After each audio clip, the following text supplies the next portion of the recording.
প্রতিটি নবম শ্রেণীর শিক্ষার্থীকে এডুকেয়ার বাংলা চ্যানেলে স্বাগতম। আগস্ট মাসের প্রথম দিকেই তোমাদের সেকেন্ড ইউনিট টেস্ট, যার জন্য তোমাদের প্রস্তুতি নিশ্চয়ই শুরু হয়েছে। সেই প্রস্তুতিকে আরও ফলপ্রসূ করার জন্যই আজকে আমার উপস্থাপনা ইতিহাসের চতুর্থ অধ্যায়, তৃতীয়, চতুর্থ এবং পঞ্চম এই তিনটে অধ্যায়ের উপর ভিত্তি করে তোমাদের সেকেন্ড ইউনিট টেস্টে ইতিহাসের পরীক্ষা হবে। আজকে আমার আলোচ্য বিষয় হলো চতুর্থ অধ্যায়, অর্থাৎ শিল্প বিপ্লব, উপনিবেশবাদ ও সাম্রাজ্যবাদ নিয়ে, যেখানে আমি মোস্ট ইম্পর্টেন্ট 50টি প্রশ্ন তোমাদের সামনে তুলে ধরব। তার পাশাপাশি সেই প্রশ্নগুলির যথোপযুক্ত উত্তর তোমাদের সঙ্গে আমি শেয়ার করব এবং তোমরাও জানতে পারবে যে এই ধরনের প্রশ্নগুলি সেকেন্ড ইউনিট টেস্টের জন্য উপযুক্ত।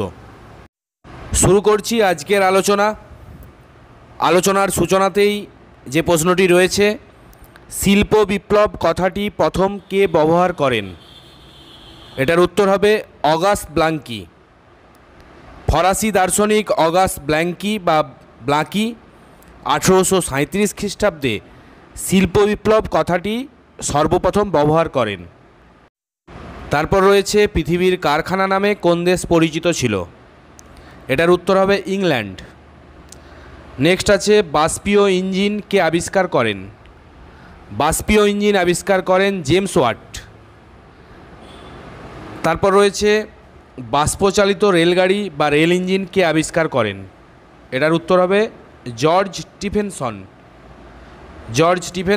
1814 খ্রিস্টাব্দে বাষ্পচালিত রেলগাড়ি বা রেল ইঞ্জিন আবিষ্কার করেন। নেক্সট রয়েছে উড়ন্ত মাকু কে আবিষ্কার করেন? উড়ন্ত মাকু আবিষ্কার করেন জন কে এবং এর আবিষ্কারের সময় হলো 1733 খ্রিস্টাব্দ। তারপর রয়েছে স্পিনিং জেনি কে আবিষ্কার করেন? এটার উত্তর জেমস হারগ্রিভস। এর আবিষ্কার কাল হলো 1765।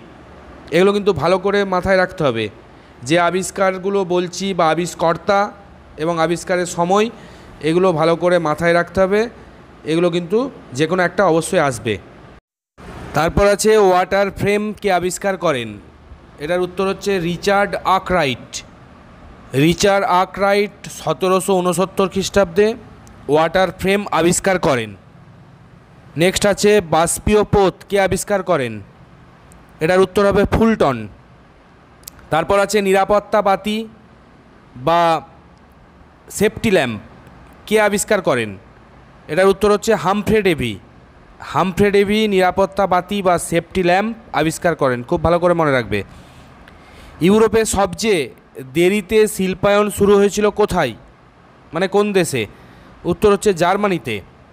তারপর রয়েছে চার্টিস্ট আন্দোলন কোথায় হয়েছিল? এটা হয়েছিল ইংল্যান্ডে এবং চার্টিস্ট আন্দোলন শুরু হয়েছিল 1838 সালে। তারপর আছে কে লুডাইট দাঙ্গায় নেতৃত্ব দিয়েছিলেন? এটার উত্তর হচ্ছে ইংল্যান্ডের নেড লুড। 13 নম্বর প্রশ্নে রয়েছে হেবিয়াস কর্পাস কি? হেবিয়াস কর্পাস হলো এক ধরনের আইন যার দ্বারা ইংল্যান্ডে সব ধরনের সভা সমিতি নিষিদ্ধ করা হয়। তারপর রয়েছে শ্রমিক শ্রেণী কথাটি প্রথম কখন ব্যবহৃত হয়? এটার উত্তর হচ্ছে 1815 খ্রিস্টাব্দ। তারপর রয়েছে প্রথম আন্তর্জাতিক শ্রমিক সংস্থা কোথায় গড়ে ওঠে? উত্তর হচ্ছে লন্ডনে। নেক্সট হচ্ছে জাতীয় কর্মশালা বা ন্যাশনাল ওয়ার্কশপ কোথায় প্রতিষ্ঠিত হয়? এটা সঠিক উত্তর হয়ে যাবে ফ্রান্সে। তারপর আছে কে সর্বপ্রথম সমাজতন্ত্রবাদ কথাটির প্রচলন করেন? উত্তর হবে সাঁ-সিমো সর্বপ্রথম সমাজতন্ত্রবাদ কথাটির প্রচলন করেন। তারপর আছে ব্রিটিশ সমাজতন্ত্রবাদের জনক কাকে বলা হয়? এটা সঠিক উত্তর হয়ে যাবে রবার্ট ওয়েন বা আওয়েন। তাহলে ব্রিটিশ সমাজতন্ত্রবাদের জনক কাকে বলা হয়? উত্তর হলো রবার্ট ওয়েন। রবার্ট ওয়েনের লেখা দুটি গ্রন্থের নাম লেখো। উত্তর হবে a new view of society, এটা হলো একটা, আর 2 নম্বর হলো report to the county of Lanark. তারপর রয়েছে দুজন বৈজ্ঞানিক সমাজতন্ত্রবাদীর নাম লেখো। উত্তর হচ্ছে কার্ল মার্কস ও ফ্রেডরিক এঙ্গেলস। তারপর আছে কমিউনিস্ট ম্যানিফেস্টো বা কমিউনিস্ট ইস্তাহার নামক পুস্তিকাটি কে রচনা করেন? এটার উত্তর হবে ওই দুজন ব্যক্তি, অর্থাৎ কার্ল মার্কস ও ফ্রেডরিক এঙ্গেলস। তারপর রয়েছে অর্গানাইজেশন অফ লেবার, কার লেখা? এটার উত্তর হবে লুই ব্লাঁ। তারপর আছে কোন গ্রন্থটি সমাজতন্ত্রবাদের বাইবেল নামে পরিচিত? এটা হচ্ছে দাস ক্যাপিটাল যিনি লিখেছিলেন তিনি হলেন কার্ল মার্কস।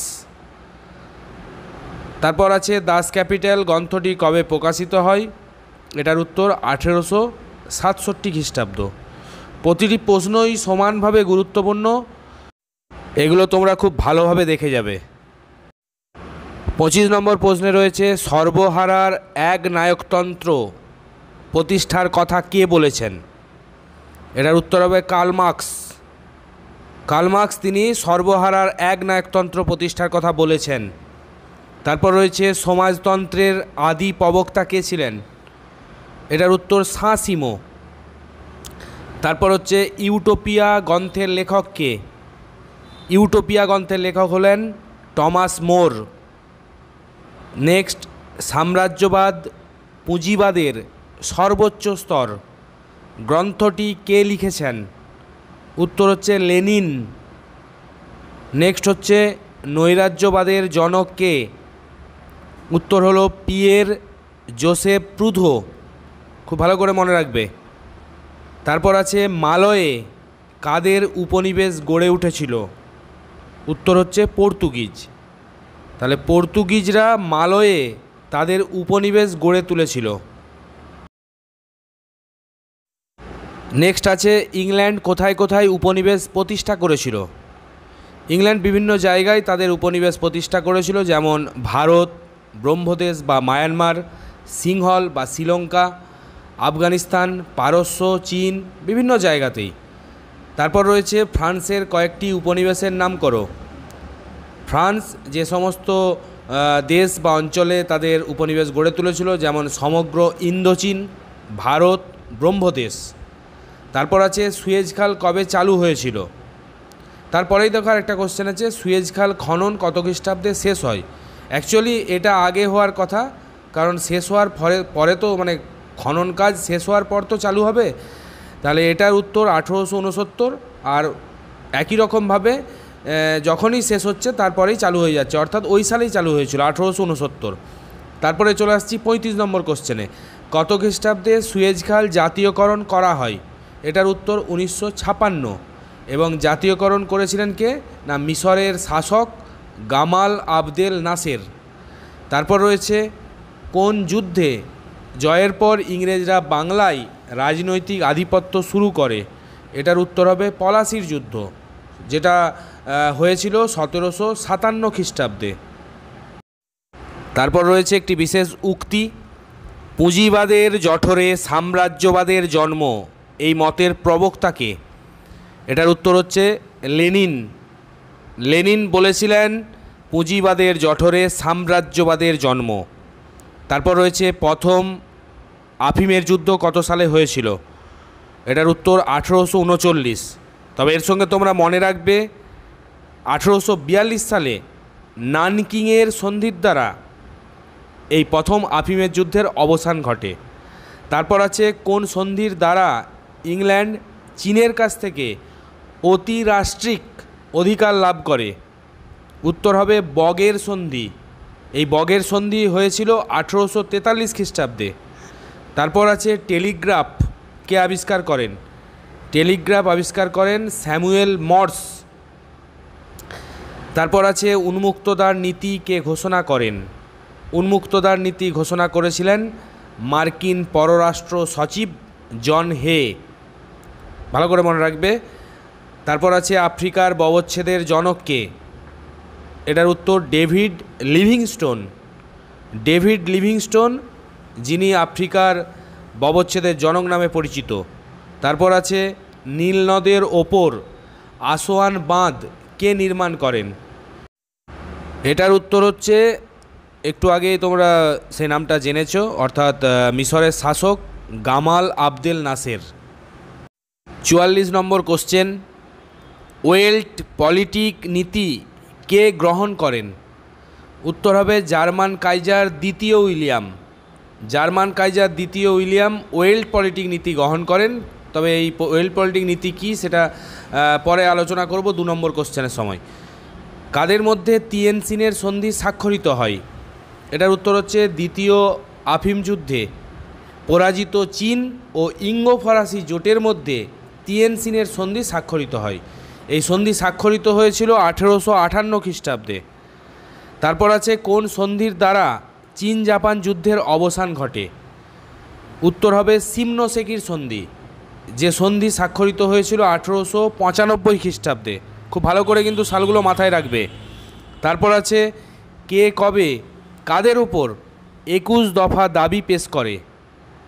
উত্তর হবে জাপান 1915 খ্রিস্টাব্দে চীনের ওপর 21 দফা দাবি পেশ করে। তারপর আছে কবে কাদের মধ্যে ত্রিশক্তি চুক্তি বা ট্রিপল অ্যালায়েন্স গড়ে ওঠে? এটা সাল হচ্ছে 1882। 1882 সালে জার্মানি, অস্ট্রিয়া ও ইতালির মধ্যে ত্রিশক্তি চুক্তি বা ট্রিপল অ্যালায়েন্স গড়ে ওঠে। তারপর আছে ত্রিশক্তি মৈত্রী কবে কাদের মধ্যে হয়? এটার উত্তর 1907। এই ত্রিশক্তি মৈত্রী হয়েছিল ইংল্যান্ড, ফ্রান্স এবং রাশিয়ার মধ্যে। শেষ প্রশ্ন, অস্ট্রিয়া কোন দেশকে আক্রমণ করলে প্রথম বিশ্বযুদ্ধ শুরু হয়? অস্ট্রিয়া হচ্ছে সার্বিয়ার রাজধানী বেলগ্রেড আক্রমণ করেছিল। এই বেলগ্রেড আক্রমণ করার সাথে সাথেই প্রথম বিশ্বযুদ্ধ শুরু হয়। এই ছিল আজকের উপস্থাপনা তোমাদের জন্য। তবে এটুকু তোমাদেরকে মনে করিয়ে দিই, যে সাজেশান তোমাদেরকে আজকে দিলাম, শর্ট সাজেশান, তোমরা ভেবে বসো না যে এগুলো করলেই পরীক্ষায় সব পেয়ে যাব আর কিছু পড়ার প্রয়োজন নেই, এটা কিন্তু নয়। এগুলো হচ্ছে কি, পড়ার সম্ভাবনা খুব বেশি, মানে এগুলো তোমাদেরকে মাথায় রাখতেই হবে। বিগত সালের যদি প্রশ্ন আমরা যদি দেখি বিভিন্ন স্কুলের, তাহলে দেখা যাবে এই ধরনের প্রশ্ন কিন্তু এসেছে, বেশিরভাগই এসেছে। সেই জন্য তোমরা কি করবে, তোমাদের যে সামগ্রিক যে প্রিপারেশান তার সঙ্গে এগুলো খুব ভালো করে তোমরা দেখবে। ভিডিওটি ভালো লাগলে অবশ্যই লাইক, কমেন্ট এবং বন্ধুদেরকে শেয়ার করে দেবে, এবং পরবর্তী নোটিফিকেশানের জন্য অবশ্যই সাবস্ক্রাইব করে দেবে। নাহলে আমি হয়তো পরবর্তী ভিডিও বানাবো অথচ তোমরা জানতে পারবে না। তাহলে অবশ্যই কিন্তু সাবস্ক্রাইব করে দেবে যারা এখনও সাবস্ক্রাইব করোনি।